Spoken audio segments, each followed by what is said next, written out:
दोस्तों, यह कहानी है एक ऐसी लड़की की जो कि पैसों के लिए सोशल मीडिया पर क्या क्या करना शुरू कर देती है। यह जानेंगे आप इस वीडियो के अंदर। तो कहानी की शुरुआत में हम वी नाम की एक लड़की को देखते हैं जो कि इंटरनेट पर एक लड़के को देख रही होती है, जिसे देखकर वह काफ़ी ज़्यादा मुस्कुराती है। इससे पता लगता है कि यह लड़की इसे पसंद किया करती है, जो कि दरअसल इस लड़की का क्रश भी होता है। तभी उसकी एक फ्रेंड सिडनी का उसके पास कॉल आ जाता है, जो कि उसे एक वॉचर प्लेयर गेम के बारे में बताती है, जिसके अंदर जो प्लेयर इस गेम को ज्वाइन करता है उसे उनके टास्क कंप्लीट करने होते हैं और उसके बाद उन्हें काफ़ी सारे पैसे मिलते हैं। यहाँ सिडनी उसे यह भी बताती है कि वह उसे फॉलो कर ले, जिससे कि उसका एक सब्सक्राइबर बढ़ जाएगा। अगले दिन हमें कॉलेज का सीन दिखाया जाता है, जहाँ पर एक गेम शुरू होने वाला होता है। यहाँ सिडनी अपने एक फ्रेंड को अपना फ़ोन देकर उससे खुद को रिकॉर्ड करने के लिए कहती है और वह कॉलेज के ग्राउंड में जाकर सभी के सामने अपनी स्कर्ट ऊपर कर देती है। यह देखकर सभी लोग काफ़ी ज़्यादा हैरान होते हैं और यह सब उसके उसी ऑनलाइन गेम का एक हिस्सा होता है, और जो कि उसके सब्सक्राइबर ने उसे यह करने को कहा था। आगे सीन में हम देखते हैं कि वी और सिडनी एक कैफे में बैठी होती हैं, जहां वी सिडनी से कहती है कि तुम्हारी इस हरकत की वजह से तुम्हें कॉलेज से सस्पेंड कर दिया गया है। लेकिन सिडनी को इस बात पर कुछ भी फर्क नहीं पड़ता है, क्योंकि उसे केवल उस गेम से मतलब होता है, जहां हमें इस गेम का नाम भी पता लगता है। उस गेम का नाम होता है नर्व गेम, जिसके अंदर उनके सब्सक्राइबर के द्वारा टास्क दिया होता है। उसको पूरा करने पर सब्सक्राइबर बढ़ाकर बहुत सारा पैसा कमाया जाता है। और जहां सिडनी ने भी उस गेम को ज्वाइन कर रखा था, लेकिन वी उस गेम को ज्वाइन करने से मना कर देती है। तब सिडनी उसे कहती है कि इस काम को करने के लिए हिम्मत चाहिए होती है, जो कि तुम्हारे अंदर नहीं है, क्योंकि तुम आज तक जेपी को प्रपोज नहीं कर पाई। दरअसल जेपी वही लड़का होता है जिसे शुरुआती में वी उसे इस इंटरनेट पर देख रही थी और वह उसका क्रश भी होता है। लेकिन यह बात जब सिडनी जेपी को जाकर बता देती है, लेकिन जेपी कहता है कि वह उसे पसंद नहीं करता है, क्योंकि वह मेरे टाइप की लड़की नहीं है। यह सुनकर वी को काफ़ी ज़्यादा बुरा लगता है, क्योंकि जेपी उसका क्रश था और इसीलिए वह रोते हुए अपने घर की ओर चली जाती है। अब घर पर जाकर वह लैपटॉप में सबसे पहले उसी ऑनलाइन नर्व गेम की वेबसाइट को ओपन करती है और बिना रूल पढ़े वह उसके अंदर रजिस्टर कर लेती है। अगले दिन वी अपने फ्रेंड टॉमी से मिलती है। वह उसे बताती है कि मैंने अपने आप को नर्व गेम में एंटर कर लिया है, लेकिन वह उसे कहता है कि तुम्हें ऐसा नहीं करना चाहिए था, क्योंकि तुम अभी उस गेम के बारे में कुछ भी नहीं जानती हो। वह गेम काफ़ी ज़्यादा खतरनाक है, क्योंकि पिछली बार टास्क पूरा करते समय एक लड़के की मौत हो गई थी। तब भी उससे कहती है कि अगर ऐसी बात है तो गवर्नमेंट इसे बंद क्यों नहीं कर देती। लेकिन टॉमी उसे बताता है इस गेम को कोई भी बंद नहीं कर सकता, क्योंकि इस गेम का कोई भी ओनर नहीं है। इस गेम को जो लोग देखा करते हैं, केवल वही लोग इसे बंद कर सकते हैं। अब वे टॉमी के साथ एक रेस्टोरेंट में पहुंच जाती है, जहां पर उसे डेयर मिलता है कि रेस्टोरेंट में बैठे किसी भी अजनबी को उसे किस करना है और उसके बदले में उसे $100 मिलने वाले हैं। अब वह उस चैलेंज को एक्सेप्ट कर लेती है। उसे रेस्टोरेंट में एक यान नाम का एक लड़का दिखाई देता है, जिसके हाथ में उसकी फेवरेट बुक होती है, और इसी वजह से वह उस लड़के को जाकर किस कर लेती है। टास्क कंप्लीट होने पर उसके अकाउंट में $100 आ जाते हैं। दूसरी ओर हमें पता लगता है कि यान भी इसी गेम का प्लेयर होता है, और टास्क देने वालों ने इस टास्क को इस तरह डिजाइन किया था जिससे कि वे दोनों एक दूसरे से कनेक्ट हो जाएं। अयान और वी को फिर से एक टास्क मिलता है, जिसमें उन्हें बताया जाता है कि उन्हें एक नए शहर में जाना है और इसके बदले में उन्हें $200 मिलेंगे। लेकिन टॉमी वी को ऐसा करने से मना कर देता है, क्योंकि इसमें उसकी जान का खतरा भी हो सकता है, पर वी उसकी बात नहीं सुनती है। वह यान के साथ बाइक पर बैठकर वहां से निकल जाती है। जिसके बाद हम देखते हैं कि यहाँ अब वी को एक और टास्क दिया जाता है, जिसमें उसे एक स्टोर में जाकर सबसे महंगी ड्रेस पहननी होगी। इसके बदले में उसे $500 भी मिलेंगे। इसीलिए वी उसी स्टोर में ट्रायल रूम में जाकर ड्रेस पहनने लग जाती है, और तभी उसके मोबाइल की स्क्रीन खराब होने लगती है। इस वजह से वह टास्क को रिकॉर्ड नहीं कर पाती।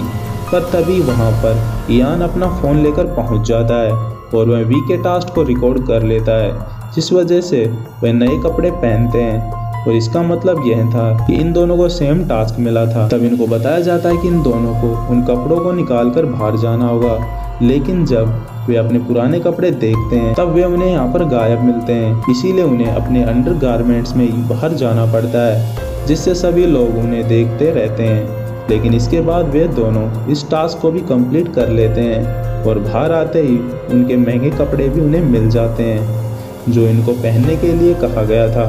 यह देखकर वे दोनों काफ़ी ज़्यादा खुश होते हैं और इसके बाद वे दोनों एक दूसरे के साथ रहना शुरू कर देते हैं। ऐसे ही बहुत सारे टास्क वे एक साथ कंप्लीट करते हैं।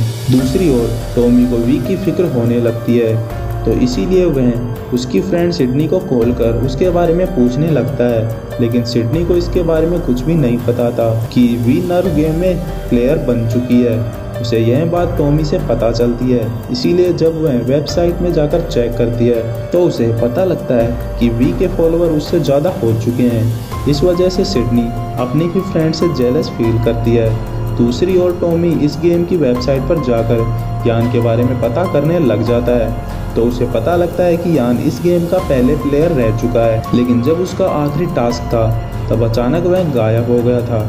अब इस बात का वह कॉल करके वी को बताने की कोशिश करता है, लेकिन वह अपनी दुनिया में खोई हुई थी। इसी कारण वी और यान को फिर से एक नया टास्क मिलता है, जिसको पूरा करने पर उन्हें $100 और मिलेंगे। इस टास्क में यान को अपनी आंखों पर पट्टी बांधकर एक बाइक पर 60 की स्पीड से चलना होगा और वी उसके पीछे बैठकर उसे गाइड करेगी।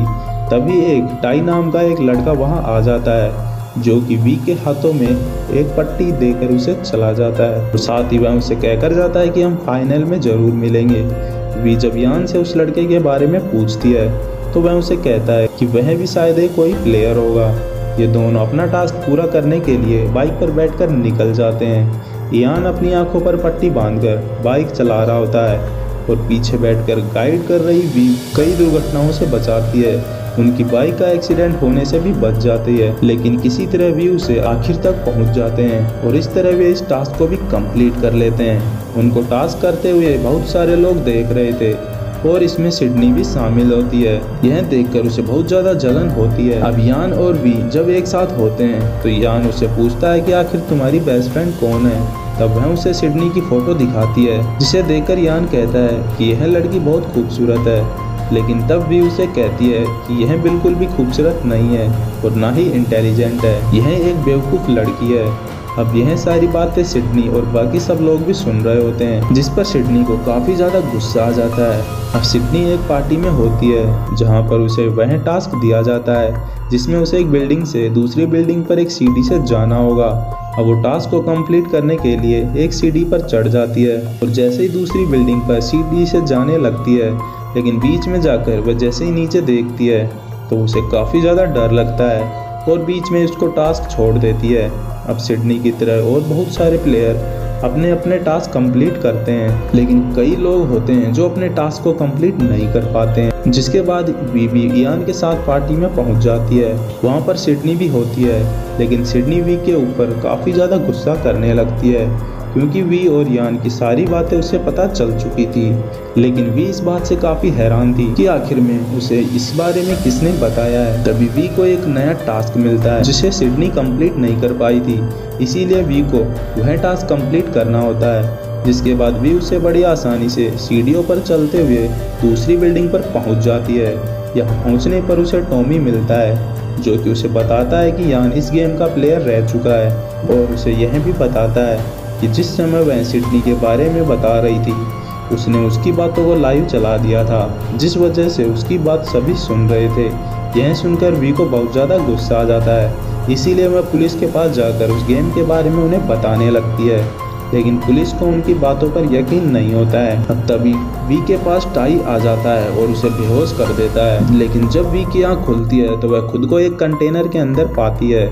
उसके सामने एक स्क्रीन चल रही थी जिसमें उसे बताया जा रहा था कि पुलिस को बताने पर उसने एक गेम का रूल तोड़ दिया है, इसीलिए अब वह एक कैदी बन चुकी है और अगर यदि उसे आज़ाद होना है तो उसे इस गेम का फाइनल खेलना पड़ेगा। इसके बाद भी जब यहाँ से जा रही होती है तब उसे रास्ते में यान मिलता है, जो कि उसे अपने बारे में सब कुछ बता देता है। वह उसको बताता है वह और टाई इस गेम को पहले से खेल चुके हैं, लेकिन गेम के दौरान एक लड़के की मौत हो गई थी, इसीलिए इसके बारे में पुलिस को बताने की कोशिश में उन्हें भी गेम से बाहर कर दिया गया और वे भी कैदी बन चुके थे, इसीलिए।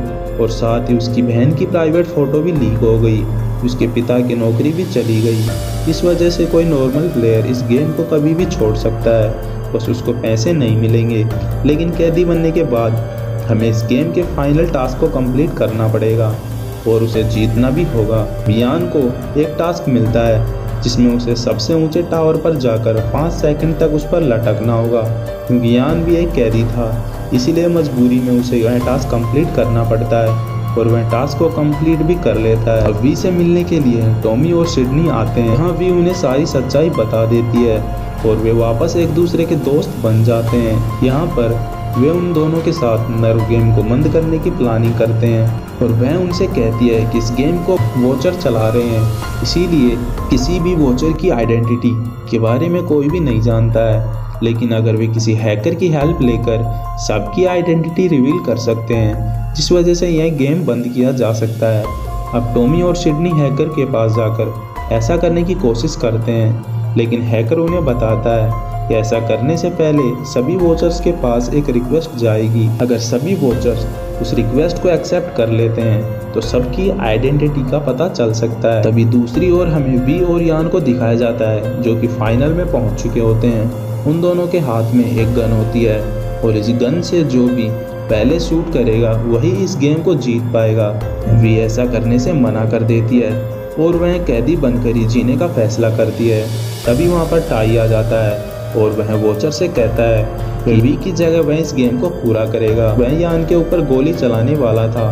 यह सुनकर वी को काफ़ी गुस्सा आ जाता है और वह टाई को चैलेंज करती है कि अगर तुम्हारे अंदर हिम्मत है तो इस गेम को मेरे साथ कंप्लीट करो। जिसके बाद तुरंत वॉचर्स के पास एक रिक्वेस्ट जाती है जिसमें यस और नो का ऑप्शन होता है। इसमें सभी वॉचर्स यस के ऑप्शन को क्लिक करते हैं। इसका मतलब होता है फाइनल वी और टाई के बीच ही खेला जाएगा। अब ऐसा होते ही टाई वी पर गोली मार देता है जिससे उसकी मौत हो जाती है। लेकिन तभी हम देखते हैं जितने भी वॉचर्स होते हैं उनकी आइडेंटिटी रिवील हो चुकी है और उनके पास एक मैसेज जाता है जिसमें उन्हें बताया जाता है कि वही उस मौत के जिम्मेदार हैं। इस वजह से अब पुलिस के डर से सभी वॉचर्स उस गेम से लॉग आउट होने लगते हैं। देखते ही देखते सभी वॉचर्स उस गेम से लॉग आउट हो जाते हैं। वी के मरने के बाद यान काफ़ी ज़्यादा गुस्सा था, इसलिए वह टाई को शूट करने वाला था। लेकिन तभी वी जिंदा हो जाती है और उसे रोक लेती है। दरअसल यह सब वी का एक प्लान होता है। यान भी वी को बताता है कि हमने जो वॉचर्स के पास रिक्वेस्ट भेजी थी वो भी मानने की रिक्वेस्ट नहीं थी, बल्कि उनकी आइडेंटिटी रिवील की रिक्वेस्ट होती है। जिसके बाद और वे सभी उसे एक्सेप्ट कर लेते हैं। अब वॉचर्स वी की मौत को लेकर काफ़ी ज़्यादा डर चुके हैं, इसीलिए कभी भी इस गेम को कोई भी नहीं खेलेगा। इसी तरह वी इस गेम को बंद करा देती है एंड इसी सीन के साथ यह मूवी यहीं पर ख़त्म हो जाती है। तो दोस्तों, आपको मूवी का एक्सप्लेनेशन कैसा लगा कमेंट करके ज़रूर बताएं और चैनल को सब्सक्राइब करना ना भूलें। हम मिलेंगे आपसे एक और नई कंटेंट वीडियो के साथ।